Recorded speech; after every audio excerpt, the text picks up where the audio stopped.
বিশ্ব সংবাদে আপনাকে স্বাগত। শুরুতেই জানাবো হাতে পাওয়া সর্বশেষ আন্তর্জাতিক সংবাদের শিরোনাম, পরে বিস্তারিত।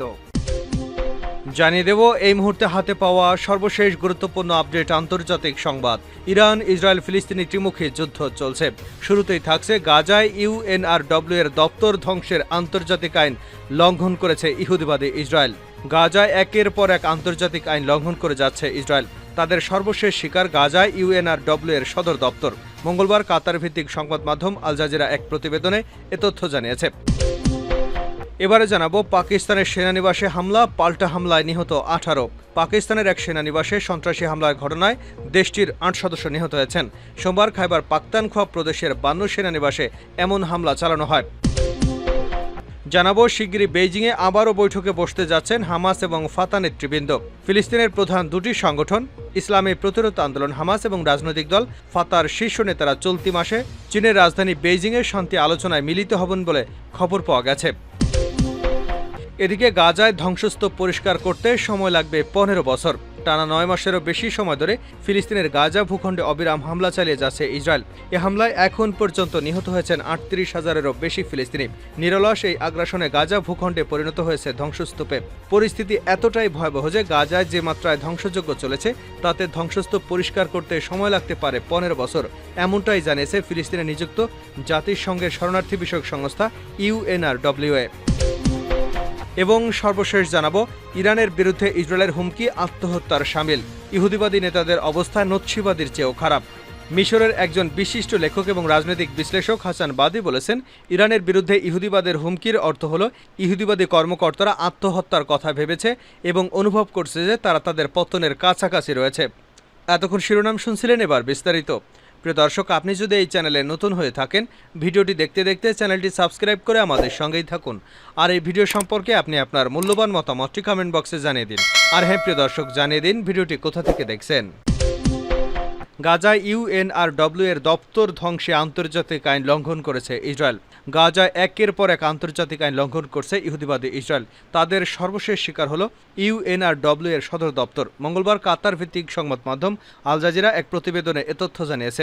প্রতিবেদনে বলা হয়েছে, গাজায় জাতিসংঘের ত্রাণ এবং কর্মসংস্থার বাহ্যিক সম্পর্কের প্রধান তামার আল রিফাই বলেছেন, গাজায় ইউএনআরডব্লিউ এর সদর দপ্তর ধ্বংস করে দিয়েছে ইহুদিবাদী ইসরায়েল।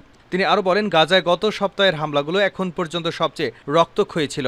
আল রিফা আল জাজিরাকে বলেছেন, ইউএনআরডব্লিউ এর সদর দপ্তর থেকে যে চিত্রগুলো আসছে তা সত্যি খুবই মর্মান্তিক। আল রিফাই বলেছেন, গত সপ্তাহে এই দপ্তরে আশ্রয় নেওয়া 190 জনেরও বেশি মানুষ ইসরায়েলি হামলায় নিহত হয়েছে। এদিকে ইসরায়েলি হামলায় গাজায় নিহতের সংখ্যা বেড়েই চলেছে। গত 24 ঘন্টায় 5 শিশুসহ অন্তত 11 জন ফিলিস্তিনি নিহত হয়েছেন।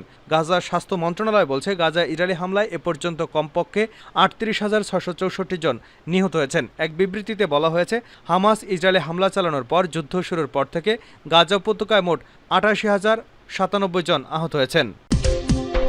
পাকিস্তানের সেনানিবাসে হামলা, পাল্টা হামলায় নিহত 18। পাকিস্তানের এক সেনানিবাসে সন্ত্রাসী হামলার ঘটনায় দেশটির সেনাবাহিনীর 8 সদস্য নিহত হয়েছে। সোমবার খাইবার পাখতুনখোয়া প্রদেশের 52 সেনানিবাসে লক্ষ্য করে এমন হামলা চালানো হয়েছে। পাকিস্তানের আন্তঃবাহিনী গণসংযোগ অধিদপ্তর জানিয়েছে, এই হামলার পর পাল্টা অভিযানে 10 জন সন্ত্রাসী নিহত হয়েছে।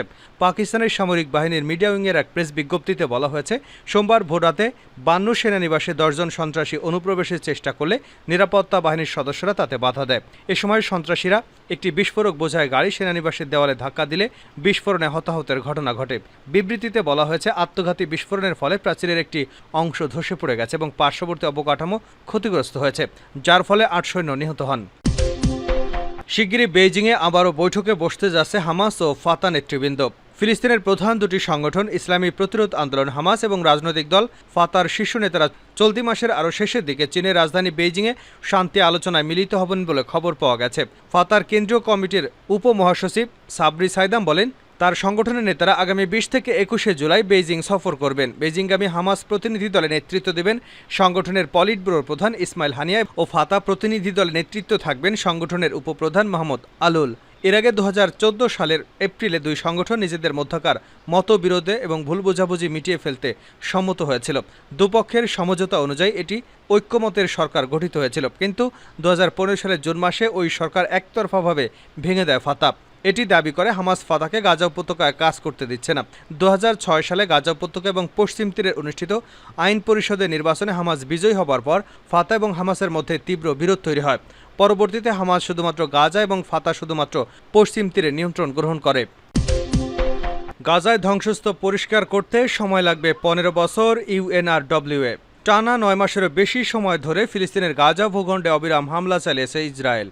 এই হামলায় এখন পর্যন্ত নিহত হয়েছে 38,000-এরও বেশি ফিলিস্তিনি। নিরলস এই আগ্রাসনে গাজা ভূখণ্ডে পরিণত হয়েছে ধ্বংসস্তূপে। পরিস্থিতি এতটাই ভয়াবহ যে গাজায় যে মাত্রায় ধ্বংসযজ্ঞ চলেছে তাতে ধ্বংসস্তূপ পরিষ্কার করতে সময় লাগতে পারে 15 বছর, এমনটি জানিয়েছে ফিলিস্তিনে নিযুক্ত জাতিসংঘের শরণার্থী বিষয়ক সংস্থা ইউএনআরডব্লিউএ। মঙ্গলবার এক প্রতিবেদনে এ তথ্য জানিয়েছে সংবাদ মাধ্যম আল জাজিরা।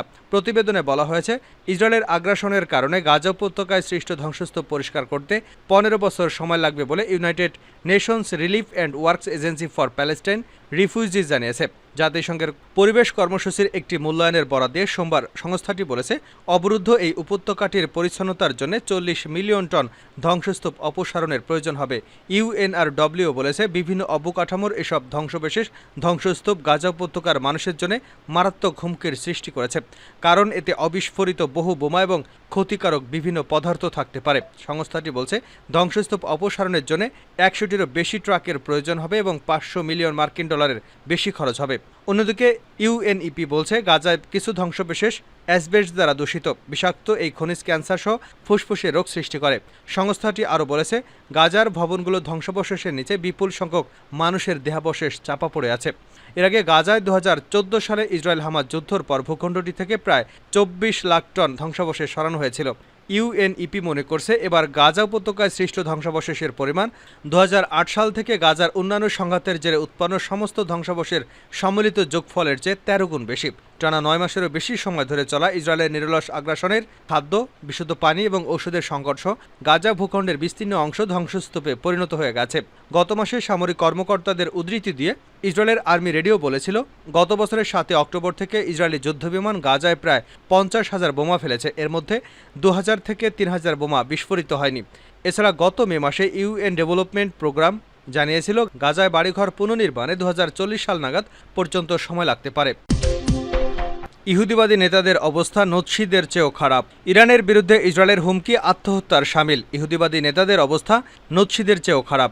মিশরের একজন বিশিষ্ট লেখক এবং রাজনীতিবিদ বিশ্লেষক হাসান বাদি লিখেছেন, ইরানের বিরুদ্ধে ইহুদিবাদের হুমকির অর্থ হলো ইহুদিবাদী কর্মকর্তারা আত্মহত্যার কথা ভেবেছেন এবং অনুভব করছে যে তারা তাদের পতনের কাছাকাছি রয়েছে। ইরানের বিরুদ্ধে ইহুদিবাদী শাসক গোষ্ঠীর হুমকির সঠিক বিশ্লেষণ অত্যন্ত গুরুত্বপূর্ণ একটি বিষয়। পার্সটুডের মতে এই বিষয়ে হাসান বাদি ইসরায়েলের সাবেক যুদ্ধমন্ত্রী এবিগডো লিবারম্যানের মন্তব্যের প্রতিক্রিয়া জানিয়েছেন। তিনি বলেছেন, ইহুদিবাদী ইসরায়েলের সাবেক যুদ্ধমন্ত্রী ইরানের বিরুদ্ধে যে প্রতিক্রিয়া দেখিয়েছেন তা থেকে মনে হয় ইহুদিবাদীরা গভীর সংকটে রয়েছেন এবং আমেরিকা সহ ন্যাটোর সমর্থন সত্ত্বেও তারা পতনের দ্বারপ্রান্তে পৌঁছে গেছে। লিবারম্যান সম্প্রতি ইরানের উপর পারমাণবিক হামলার হুমকি দিয়েছে। তিনি আরও বলেন, ওই ক্ষেপণাস্ত্র হামলায় ইহুদিবাদী শত্রু 2টি বিমান ঘাঁটি ধ্বংস হয়ে যাওয়ার ঘটনায় তেল আবিবকে একটি কঠিন শিক্ষা দেওয়া হয়েছে। ঘটনাটি হলো ইরান কিংবা প্রতিরোধ শক্তির আগুন নিয়ে খেলা করা না। ইহুদিবাদী ইসরায়েল এমন সময় ইরানকে হুমকি দিচ্ছে যখন ওই সরকারের মিডিয়াগুলোই ইসরায়েলি বাহিনীতে জনবলের অভাব এবং তাদের সেনাদের মনোমানসিকতার সমস্যার কথা স্বীকার করেছে। ইহুদিবাদী মিডিয়াগুলোই ইসরায়েলি সেনাবাহিনীর বিখ্যাত গোলানি ব্রিগেডের একজন সেনার উদ্ধৃতি দিয়ে জানিয়েছে, তাদের সেনারা ফলাফলশূন্য গাজা উপত্যকা এবং লেবাননের হিজবুল্লাহর সাথে উত্তর ফ্রন্টে অনিয়মিত যুদ্ধে ক্লান্ত হয়ে পড়েছে। তারা লেবাননের সাথে যুদ্ধ করতে প্রস্তুত নয়। যুদ্ধ চলতে থাকলে সামরিক বাহিনীতে প্রচণ্ড মানসিক বিপর্যয়ের আশঙ্কা রয়েছে। এর আগে সংবাদ মাধ্যমগুলো জানিয়েছিল, ইহুদিবাদী শাসক গোষ্ঠী সেনা সংগ্রহের জন্য ফেসবুক সহ সোশ্যাল মিডিয়ায় বিজ্ঞাপন দিতে শুরু করেছে। কারণ হলো, গাজা যুদ্ধে উপস্থিত অনেক সেনাই যুদ্ধ প্রক্রিয়া চালিয়ে যেতে অপারগতা প্রকাশ করেছে। এমনকি সেনাবাহিনীতে যোগদানের যোগ্য বহু ইহুদিবাদী যুদ্ধে যাবার ভয়ে পালিয়ে যাচ্ছে। এরকম হুমকি থাকা সত্ত্বেও ইহুদিবাদী শাসক গোষ্ঠী গণহত্যা চালিয়ে যাচ্ছে এবং গাজায় প্রতিরোধ শক্তির কমান্ডারদের হত্যার চেষ্টা চালিয়ে যেতে নতুন নতুন অপরাধ করেই যাচ্ছে। আঞ্চলিক কৌশলগত বিষয়ের বিশ্লেষক আব্দুল বারি আদওয়ান দৈনিক রাই আল ইয়ম পত্রিকার নিউজ ওয়েবসাইটে একটি নিবন্ধ লিখেছেন। ওই নিবন্ধে তিনি বলেছেন, গাজা উপত্যকায় 9 মাস ধরে পাশবিকতাপূর্ণ গণহত্যা এবং জাতিগত নির্মূল অভিযান চালানো হয়েছে। এরপরও ইহুদিবাদী ইসরায়েলের প্রধানমন্ত্রী বেনিয়ামিন নেতানিয়াহু এখনও যে কোনো উপায়ে ইয়াহিয়া সিনিয়রের মতো কাসাম ব্রিগেডের সামরিক শাখার অন্তত একজন কমান্ডারকে